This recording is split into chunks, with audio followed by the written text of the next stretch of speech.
Саламатсыңар балдар.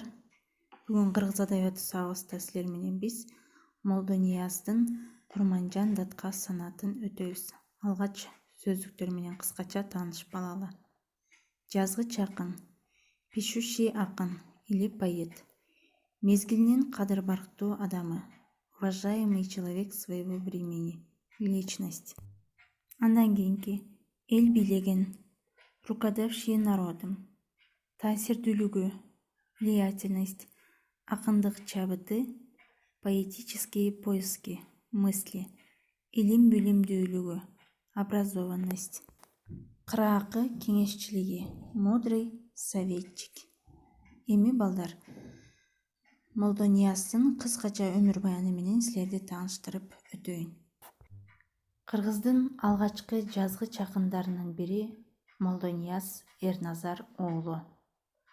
Ал Ош облусунун Кадамжай районундагы Кызыл Булак айылында 1823 жылы туулуп, 1896 жылы бул дүйнөдөн көзү өткөн. Силердин окуу китебиңерде туулган жылы эки вариантта туура эмес берилип калыптыр балдар. Ошондуктан мен айткан датага токтоло бересиңер. Молдонияз Эрназар уулу кезегинде өз мезгилинин өтө кадыр барктуу инсаны болгон. Себеби ал бүткүл Кокон хандыгындагы кыргыз, араб, фарси тилдерин билген жана ошол тилдерде эркин жаза билген.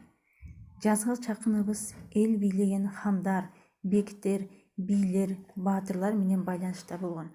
Себеби анын акындык чабыты, илим билимдүүлүгү, молдолугу, кыраакы кеңешчилиги, Кокон ордосуна таасирдүүлүгү элдин баарына белгилүү болгон. Бул санатта Молдонияз Алайдын атактуу ханышасы Курманжан датканын жеке адамдык трагедиясы жөнүндө баяндаган. Орус бийлигинин келиши менен кыргыз жеринде тарыхый бурулуштар болгону, ошондой эле уруучулдук, патриархалдык тартип, жол жобо менен жашаган коомдо күтүлбөгөн кайгылуу окуялар болгону да талашсыз. Курманжан датка ошондой оор тагдырга туш келген.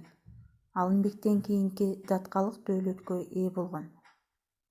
Курманжан өз уулдарынын бирин Сибирге айдалып, бири Афганистанга качып, бири орус падышачылыгынын колунан курман болуп жатса да, ушундай тагдырдын мүшкүлүнө карабастан ал орус бийлиги менен элдешүүгө барат. Албетте, бул Курманжан үчүн өтө оор эле. Бирок ал элдин тынчтыгы үчүн, бөөдө кырсыкка кабылбаш үчүн орус бийлиги менен жарашууга аргасыз болчу. Мындай чечим кабыл алуу Курманжан үчүн оңой болгон жок. Акын Молдонияз Эрназар уулу Курманжан датканын энелик оор кайгысын, эл алдындагы милдетин аткарган патриоттук күрөшүн бир кыйла таасирлүү сүрөттөгөн.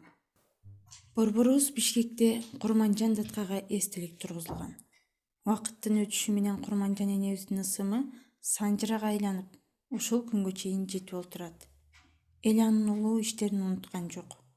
Курманжан датка энебиздин элеси элдин жүрөгүндө кала бермекчи балдар. Эми силерге үйгө тапшырма болсун. Окуу китебиңердин 61 жана 63 бетиндеги ырларды окуп чыгасыңар дагы. Андан соң Курманжан даткага же болбосо Молдонияз Эрназар уулуна синквейн түзөсүңөр.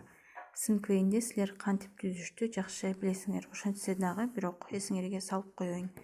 Биринчи зат атоочу сөз өзү жазылат. Экинчи сын атооштон 2 сөз. Үчүнчү этиштен 3 кыймыл аракетти билдирген сөз жазылат. Төртүнчү сүйлөм же болбосо фраза. Бул жерде сүйлөм жазылганда сөзсүз түрдө Молдонияз же болбосо Курманжан датка деген сөздөр катышат. Андан кийин бешинчиси синонимин таап койсуңар. Саламатта калгыла.